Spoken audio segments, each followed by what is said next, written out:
happened was like we had this surface level relationship at first until we had to like disagree on stuff. And it's kind of like a reset. It's like, oh, it ain't just all good.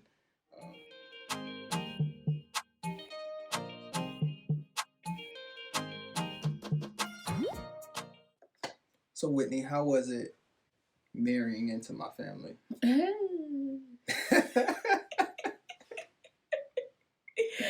I mean, you got a big family, right? So your family is definitely pretty different than my family. I mean, one, even how we like talk about family, right? When we think about like closeness and like super tightness, like I think about that immediate kind of core circle for me. And then your family, you know, it's always the conversation of like, oh, like we super big, like it's everybody. 300,000 people. Yeah. So, yeah, that was just new and different. And then I think because the way that y'all will always talk about events and things that y'all would do, like 4th of July, what's that, a trip or something at the big house, and then Christmas Eve always being a thing. Yeah, so it was just an adjustment, I would say. Yeah. Having that amount of family events. Yeah, I think so for people who aren't familiar with my family, my grandmother is one of 12 siblings, and everybody's tight. Like they all grew up in the same house, and my family got like traditions on traditions that they don't like to change or adjust at all. So every Christmas Eve, we all meet at the house that my great grandfather built for his family. Would be like 100 of us in there exchanging gifts every Christmas Eve. 4th of July, we have an event every 4th of July. Every other year, it's a trip, and then on the off years, we do something at the family house. There we go. But yeah, I mean, it's pros and cons to it, right? Like I feel like it's nobody I don't know in the area, and you know my family's name, you know, holds weight. Like people know my family, so you know. So my daddy say, "I'd have built half of Charleston." Exactly right. So, so there's pros to that, but there's also like huge expectations that come along with it. Like we talked about it a little bit in our engagement video, right? When we were gonna figure out how many people were gonna be in our wedding, like either it was gonna be 30 people or it was gonna be 300, because my side alone was pretty deep. Yeah. I remember we talked about 150, and your mama was like, "Oh, that's our side." Like, oh, we got 150. All right, cool, bet. Yeah. But even more so, like not just the big family part of it. What about like the immediate side of it? Yep. So I mean, I think it's one of them things that I always think about with the immediate side, right? So you'll watch all those movies like Monster-in-Law and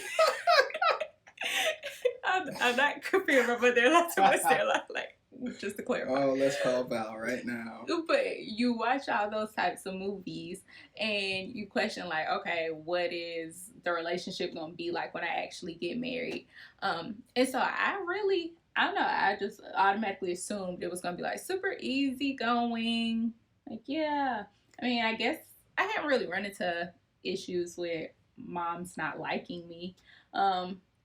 So yeah, so I remember when we first were just like dating, and we had dinner at Donovan's grandma's house, his Nana's house, and we were over there, and Nana was like, "Oh, this is the one, like this is gonna be my granddaughter," and Donovan's mom was like, "Don't say that. Don't say that." That just was like a reflex. Like my Nana was like, "My granddaughter-in-law, don't say that." And I remember I was like, I don't know how to respond to this. That joke was kind of awkward. So I'm just going to sit here.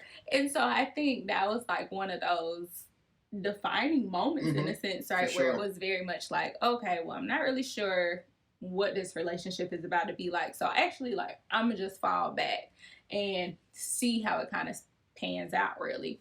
And so I think that when thinking about it in that way, that set the foundation for a lot of things, right? Where it was like, okay, well, I don't really know if she liked me or not. And so it wasn't until we had that big falling out with our engagement where she was really a strong advocate for our relationship and us continuing to get married and go for it, that I was like, oh, I think she likes me. She actually likes me. Oh, okay, cool. So yes, I think another defining moment, right, in our relationship, and then in the relationship that me and your mom have. And so yeah, I mean, I think those are some like foundational pieces. Not to say that it was still easy going, super easy to navigate.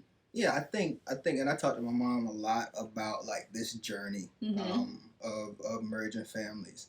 What I realized is, because even when the first time she met you, it was all good, like, because she didn't realize how serious it was. Yeah, I mean, think like a man had just came out, and she was like, "Don't you be no chirp girl.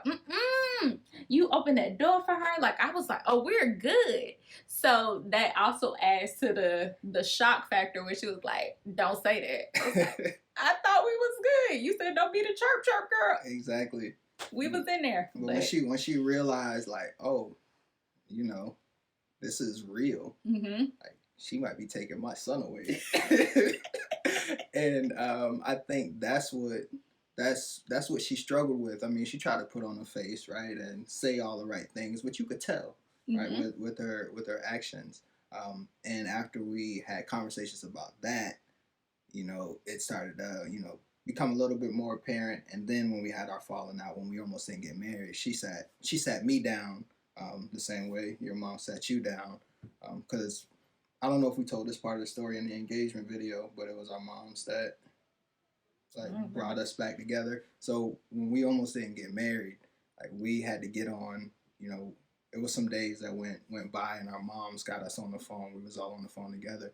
But leading up to that call, my mother sat me down and she was like, look, and she showed me her vision board. And she was like, you see this part right here? Like, it says soulmate. She's like, you know, I haven't been married for some time. Like, that's what I long for. You have that. Like, don't mess that up. Like, she's like, I know I could be hard on Whitney, but, you know, you've been mine all, you know, for so long, and it's hard letting that go. But I know she's got you. So, like, this is important for your life. You know, make sure you do what you got to do to make it right. And that's when I was like, oh snap, she's down for us.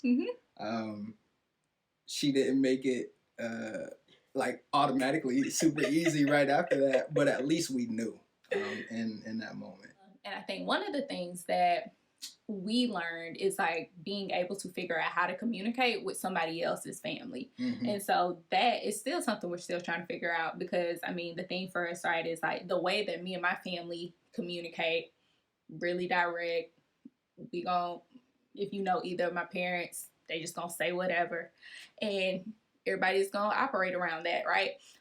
So everybody in our family does that. And so thinking about having conversations or dialogues with somebody else's family is like, oh, are they gonna take this aggressively? Are they gonna take this as being rude? Like, what is going to be that kind of takeaway here? And so I know for me, very much so, even still to this day, I kind of like, oh, let me massage that in. Let me, you know, say that a little softer. Let me add a little bit of honey over that. Whereas like my mom would be like, well, you ain't put no honey over mine. You didn't eat it. Yeah, and same thing, like on the other side, like I had to figure out how to communicate with your family as well. And we have a like really unique relationship, I would say. Like when I lived in Houston, Witt's pop and her brothers lived out there. Well, I think Wesley was the only one out there at the time.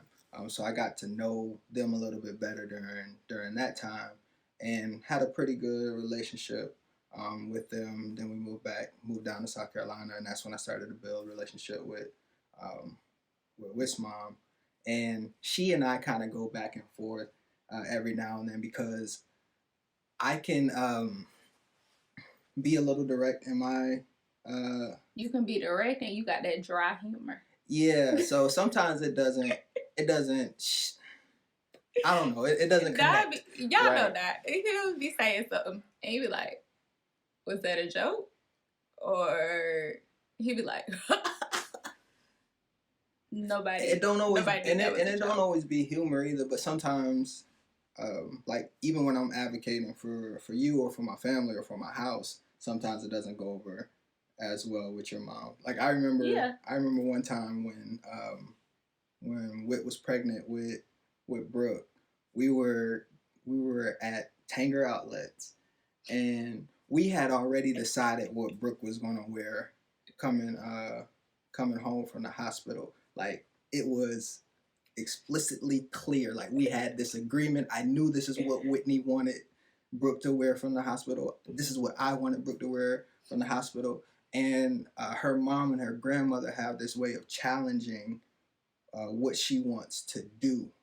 And like in that moment, we were in the store, and her mom had already saw what we had picked out. But then we were in the store. She's like, "You sure she don't want to wear this? She should probably wear this." And I was like, "Yo," like in my mind, I'm like, "She's good. She's grown. She can make decisions. Like she know what she's doing." And like it happened for so long, and I was like, in a somewhat humorous way at first, I was like, "Nah, you know, she gonna wear this. You had your chance. What you choose for Whitney to wear to the hospital? Oh well, then yeah, that's good. Like she's gonna choose what she want her daughter to wear." And it wasn't that soft of a tone. I don't remember 100% how it was, but it was along the lines of that. Long story short, we were supposed to be going back to our crib after we left the outlet. She went to her car, we went to our car, and then she was like, "Yeah, I'm gonna head back to Columbia." I was like, "Oh, what I do now?" Yeah. So we got in the car. I was like, "I went too hard." She was like, "Yeah." Like, but her mom not gonna say it. She gonna be like, "No, I just want to go back." But I already know because that wasn't the first time that it happened. I've made this mistake a couple times already. But we make up after it. I have the conversation with her, but she and I go back and forth like that. That's my dog though. Like, we've grown to understand how we communicate, and we know we'll have those issues sometimes because she and I don't agree on certain things, especially when it comes to my house. And yeah, I mean, I think the thing right that you named there is that y'all are able to have that open communication. I mean, there's nothing wrong with conflict, right? Like conflict is normal. Like if you're having healthy dialogue and conflict, cool. It's all about being able to come back from it and like bounce back from it. So I think that's the thing that y'all have really figured out. Whereas when we think around the opposite, like I'm still working to figure out how to have healthy conflict or dialogue, right? And so I think that's one of the spaces where when we always talk and try and figure out like, okay, like how is it to really merge families together and like actually do this in a good way? It is hard. Like I want the relationship to, for years always was like, hurry up, y'all just be best friends. Yeah.